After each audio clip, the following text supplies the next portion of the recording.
Hey everybody, Rich here, Rich's Custom Marine and Auto. In this one, we're going to be working on this 2015 Nissan Altima. Customer concern on this one is that they're hearing a noise from the front brakes. So you can see I've already got started here. Get your wheel out of the way, and in order to get the bolts out for the calipers, you'll need a 14mm socket, and then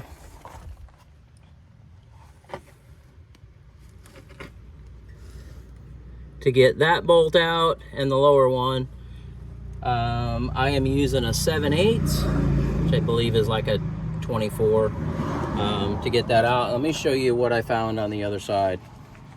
We're actually going to go ahead and replace the discs on both sides because of that. So we're going to bring you guys along on that. We'll share with you torque values and all of that stuff. And so let me go ahead and get this caliper bracket out of the way and we'll get going. Okay, with that out of the way, we should be able to just get this disc off of there.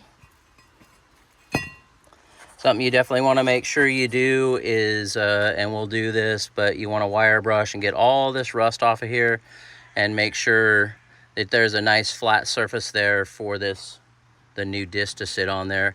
Also, with the new disc, you want to make sure you wipe them down with brake clean or lacquer thinner or something like that. They come with a preservative oil on them, and you want to make sure you remove that. All right, I've brushed everything here and then blown it off with compressed air. Next thing we're going to set up to do is we're going to push this piston back. You want to double check your reservoir up there and make sure you don't have excess fluid, because if you push brake fluid out, what will happen is it can actually damage your paint.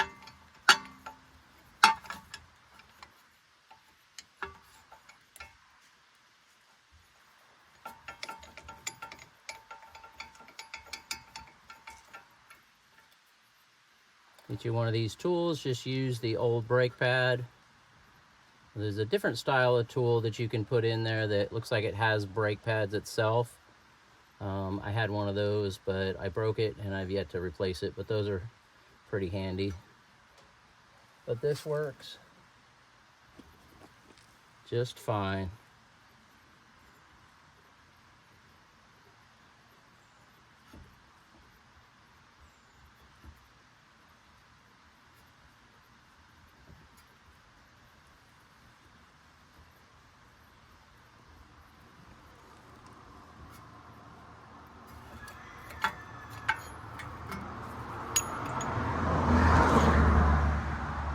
All right, that's got our piston pushed back. Make sure you never leave your caliper hanging by the hose.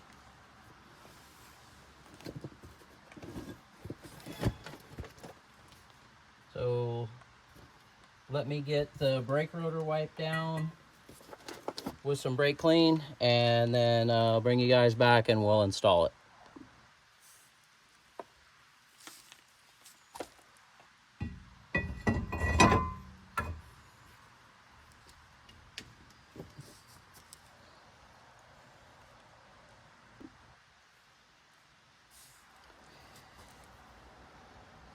Okay, and then we got our caliper mount.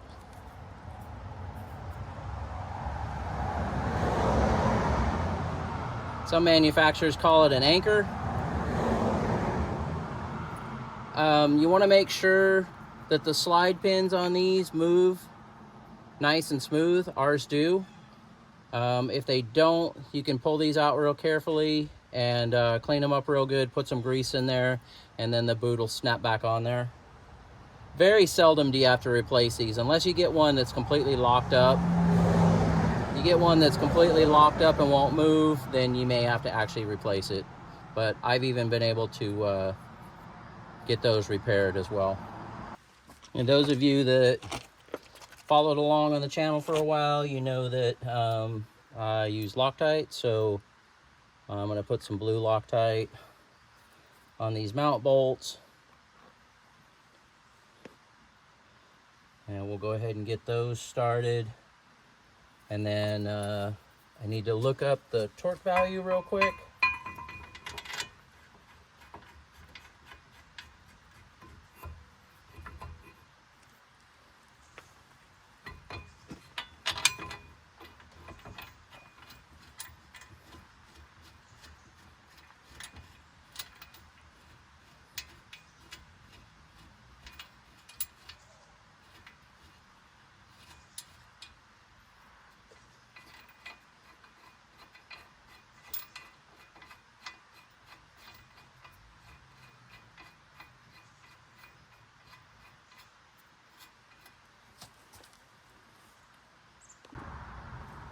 Okay, now we'll go ahead and torque those to 107 foot-pounds.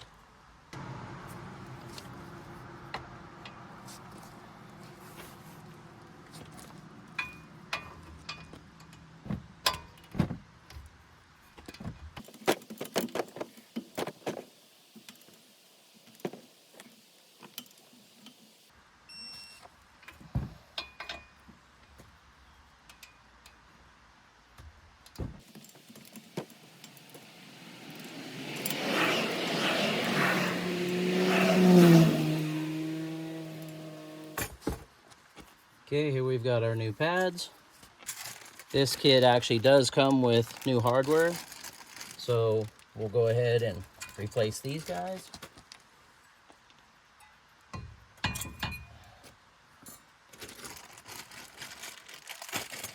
Sometimes the pads don't come with those.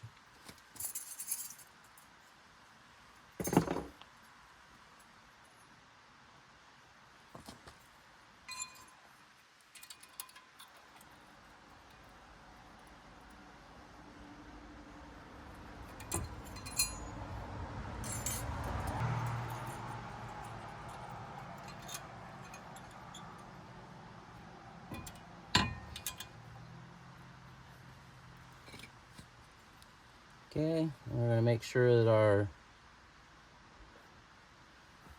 pads look the same.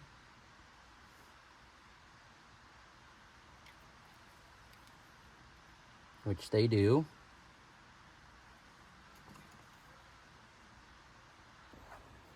Okay, for brake pad installation, you want the squealer, as they call it. This guy. Typically you want it on the inboard pad, but all 4 of these brand new pads have it. So you want to make sure that's on the leading edge. So obviously the wheel generally turns in this direction, right? So you would want it like that. So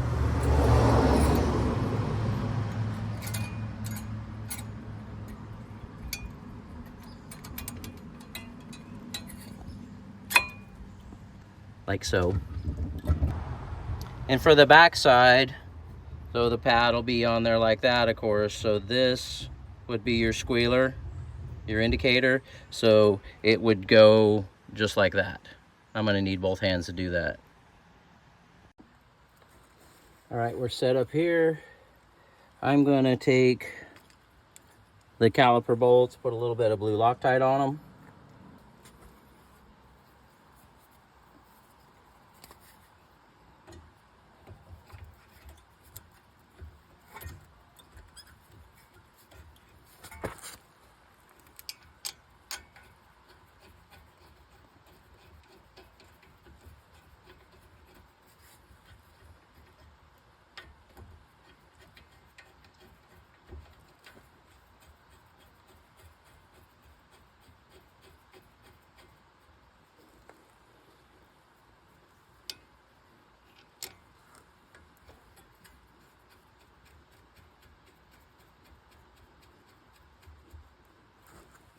And now we'll torque those to 20 foot-pounds.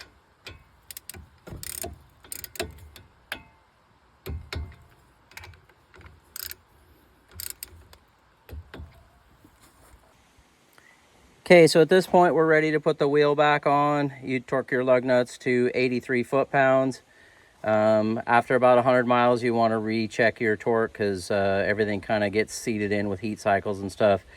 You want to go through the process of burnishing or bedding in the pads. I usually do 3, I call it 3 out, 2 back.